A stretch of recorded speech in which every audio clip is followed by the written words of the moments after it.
Actividad 18, tercera de secundaria, Historia. Es un gusto darte la bienvenida a tu curso de Historia de México. Hoy continuaremos haciendo un recorrido por el siglo XIX mexicano, el cual estuvo marcado por las intervenciones extranjeras, las guerras civiles y la crisis económica, pero también por la conformación de una identidad nacional. En esta clase aprenderás sobre los retos a los que se enfrentó el país al restaurarse la República, tras varias décadas de guerras internas y externas. Comencemos haciendo un poco de memoria para retomar lo que has aprendido sobre los liberales, la Constitución de 1857 y las amenazas externas a las que se enfrentó el país. Anota en el cuaderno todo lo que recuerdes. Probablemente recordaste que las diferencias de ideas entre liberales y conservadores fueron causa de guerras internas, además que los conservadores impulsaron la llegada de un monarca extranjero. A partir de tus anotaciones, responde en el cuaderno. ¿Cuándo y cómo se restauró la República en México? ¿A qué retos se enfrentó el gobierno mexicano tras la restauración de la República? El periodo conocido como la República Restaurada inicia en 1867, cuando el Segundo Imperio Mexicano es vencido y las fuerzas comandadas por el presidente Benito Juárez entran a la capital del país para restablecer su gobierno. Durante la clase aprenderás sobre los retos a los que se enfrentó el gobierno del presidente Juárez y los vas a organizar en los 4 ámbitos de análisis: político, económico, social y cultural. Toma notas en el cuaderno conforme avancemos. Aunque los liberales, comandados por Juárez, habían resultado victoriosos frente a la intervención francesa, las divisiones políticas y el resentimiento continuaban, no solo debido a las diferencias de ideas, sino a las luchas por el poder entre distintos grupos. Por un lado, los conservadores, aunque vencidos, aún tenían una posición importante en distintas regiones del país. Por el otro, los generales y militares que habían participado en la guerra contra el Segundo Imperio esperaban que sus esfuerzos fueran reconocidos y les ofrecieran un cargo público. Este fue el caso del general Porfirio Díaz. Muchas zonas del territorio estaban efectivamente controladas por los militares y caudillos, así que la capacidad del gobierno federal estaba limitada.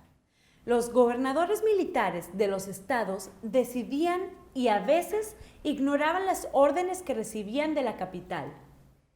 ¿A qué ámbito corresponden los retos que acabamos de abordar? ¿Cómo lo sabes? Continúa tomando notas en el cuaderno. Sumado a ello, el país se encontraba en bancarrota. El gobierno no contaba con recursos para impulsar el desarrollo económico y hacer frente a sus obligaciones. A su vez, más de 2 décadas de guerras internas y externas habían causado la destrucción de cultivos, negocios e industrias.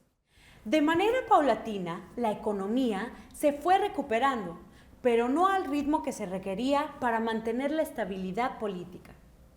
Los problemas de pobreza y desempleo hacían crecer el descontento contra el gobierno.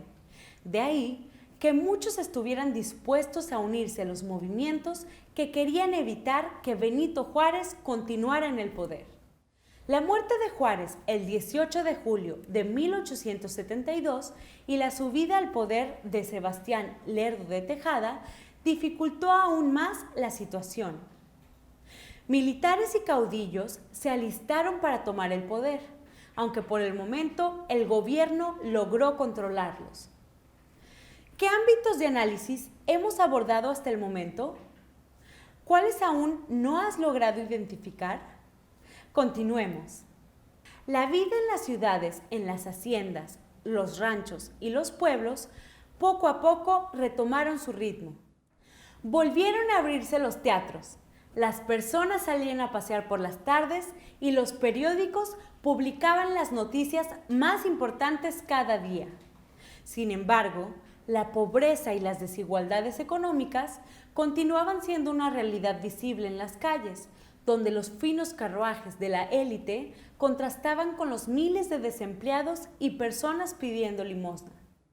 Uno de los mayores retos a los que se enfrentaba el país era lograr la unidad nacional, es decir, que todas las personas se sintieran parte de un mismo país, con un pasado y un futuro comunes, que les permitiera actuar de manera conjunta en beneficio de México.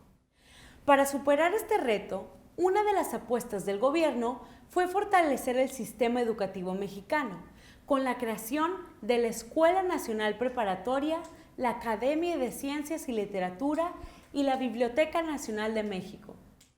Además de contribuir a la difusión de la cultura y de la historia nacional, estas instituciones educativas favorecerían el desarrollo del país. El periodo de la República restaurada concluyó en 1876, cuando el levantamiento contra el gobierno liderado por el general Porfirio Díaz resultó exitoso. Pero sobre ese proceso histórico aprenderás más adelante. ¿Lograste identificar los 4 ámbitos de análisis?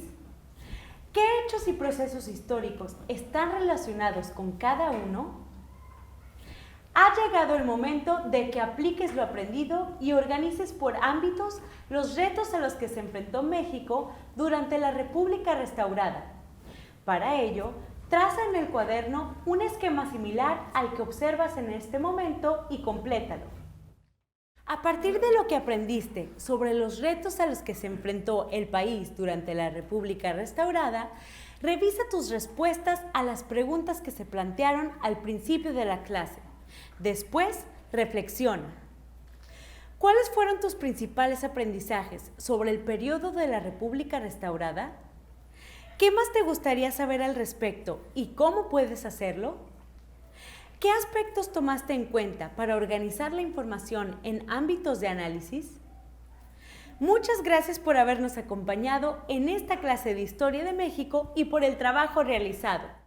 Esperamos que lo aprendido hoy sobre la República restaurada te sea de utilidad para comprender este y otros procesos de la historia del país. ¡Nos vemos!